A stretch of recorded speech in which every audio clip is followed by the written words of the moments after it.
The ever-expanding world of SCP is laden with anomalies and monsters that we would hope never see the light of day. Based on what we can read on the wiki though, that doesn't often seem to be the case. These powerful, strange, and often puzzling entities do whatever they do well, making it very difficult for us to keep them on lockdown. Sure, some are a little safer and maybe don't require total containment, but if the news of any of these things got out, we can't really be certain that the world is ready for it. So here we go again with the top 5 SCP monsters that can never escape, part 23. Coming in number 5, we've got SCP-5142.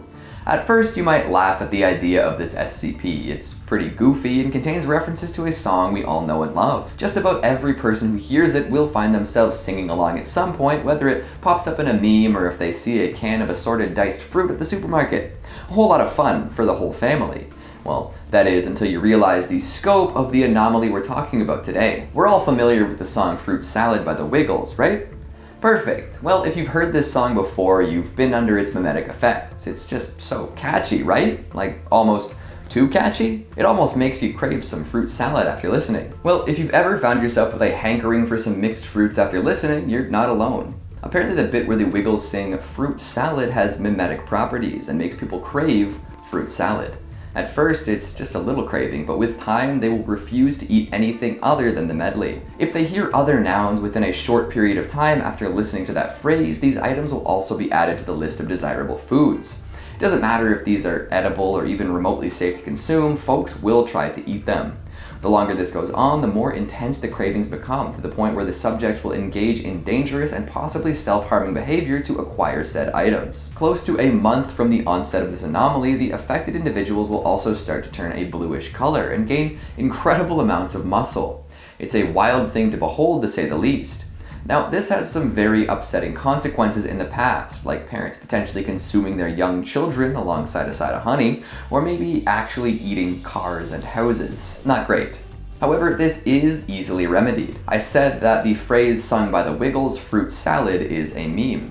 Thankfully, the refrain, yummy yummy, is the anti-meme. So as long as you listen to a yummy yummy after a initial fruit salad, you'll be free from these effects.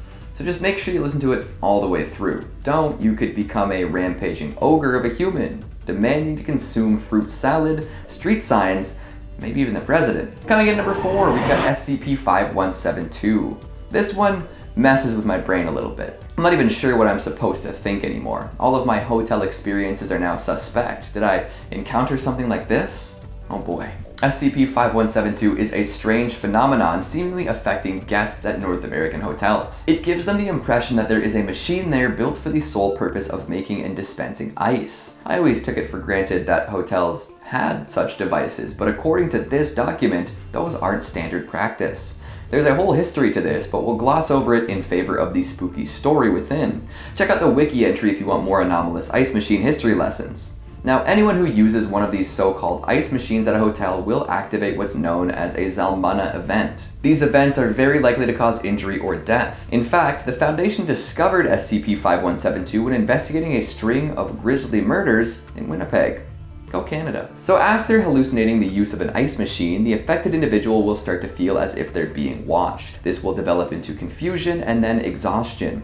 The fatigue is so intense that they feel as if they can't do anything other than seek out their hotel bed and go to sleep. At this point, if they sleep anywhere other than a hotel bed, the event is cut short. Their lives will be spared. But if they make it to their cozy comfort-in mattress, game over. This is when SCP-5172-1 appears, usually by phasing through the door. 5172-1 is a humanoid entity with extra long arms and a long, needle-like thing extending from its head. It will sit on the victim's chest, inducing a sleep paralysis-like state where they're aware of what's happening, but unable to move or speak. It'll then stab them through the eye with the needle-like extension and begin to harvest material from the person's chest. Using tools from its chest cavity, 5172-1 will begin cutting and scooping 4-centimeter cubes from its victim with relative ease. Starting slowly and picking up speed over time, it usually spends a couple hours hollowing out its victim before getting up and exiting the way it came in. Holy smokes.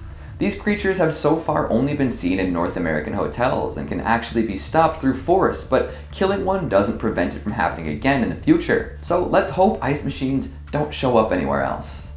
Oh, they have. There's one in Amsterdam now. Uh-oh. Coming in number 3, we've got SCP-2728. Anyone living out that terrifying 90s nightmare of a stable job day in, day out? It's weird to think that the cultural zeitgeist at the turn of the century centered on complaining about how stable and boring everything was. Look at us now! SCP-2728 is a strange manifestation of that kind of terror. Here, it's probably easier if I just explain how it works. There's a point in Barcelona where you can see a building that isn't actually there. Like, you stand on the street corner and look up, and then you can view an office building poking up from the skyline that can't be seen from any other angle. The Foundation studied it for a while and saw that it had regular business hours, shut down on Sundays, and was full of people that had real-world counterparts. Interesting.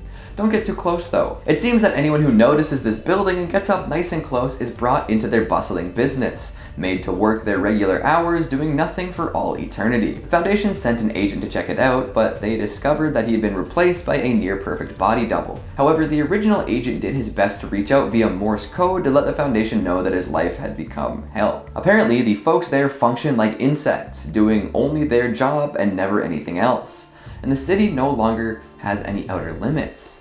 And from the building, the sky is endless and dark. Coming in number 2, we've got SCP-3966. This is an SCP with a much harder approach to sci-fi than many, with a lot of it being tied up in mathematics and physics. With that in mind, I will probably miss some of the best bits because of the way my brain works, but if you're a fan of hard sci-fi, this is definitely up your alley. 3966 is a neuroactive polypeptide found in human spinal fluid. Apparently it's been sequenced and nothing in it is even close to being human. No one really knows where it came from or what it's doing, but folks affected by it experience higher rates of hypnic jerk.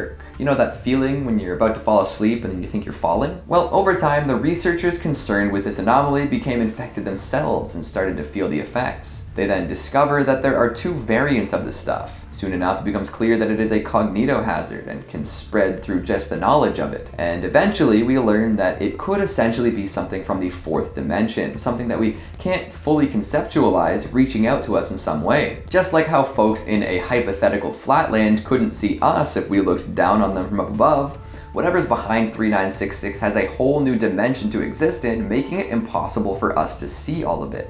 But if it contacts us in our 3D land directly, we might experience just a bit of it. Coming in number 1, we've got SCP-5346. Careful though, this one might ruin one of your favorite movies. 5346 is a cognitohazardous phenomenon that manifests upon the viewing of a specific scene in Forrest Gump. The classic line about boxes of chocolates triggers some sort of conspiracy theory craziness deep in people's brains. Was the line "life is like a box of chocolates" or "life was like a box of chocolates"? You probably know the answer, but the people affected by this phenomenon, it'll drive them nuts. Some Mandela effect nonsense at its finest. Over time, the people watching this movie will start to feel as if the characters on screen are aware of their presence and are watching them. Glances at the camera, uncomfortable line deliveries, it's a whole rabbit hole to fall down. Apparently those who do fall too deep begin to actually experience some terrifying facsimile of Hanks's Gump in their real life. They will see him around their home, looking in through windows, strolling down hallways, and eventually, it'll get them. Users who posted about this on their favorite conspiracy chat rooms and image boards often end up dead, victims of blunt trauma to the head. And in one case, a note was recovered in their apartment that reads, "Mama always said stand up to snitches." So if you revisit Forrest Gump, maybe don't analyze it too deeply. All sorts of SCPs to keep your brain buzzing for the next little while. So, what'd you think? Did I choose some quality picks? What are some excellent SCP monsters that we haven't discussed on the channel? Be thorough, there are 23 parts in this series now. Make sure you let me know what you're thinking down in the comments. Speaking of comments, let's take a look at some of your more sneaky ones from the top 5 scary Ed and Lorraine Warren cases that should be turned into movies part 2. Jeremy Green says, "Doing okay there, Keegan?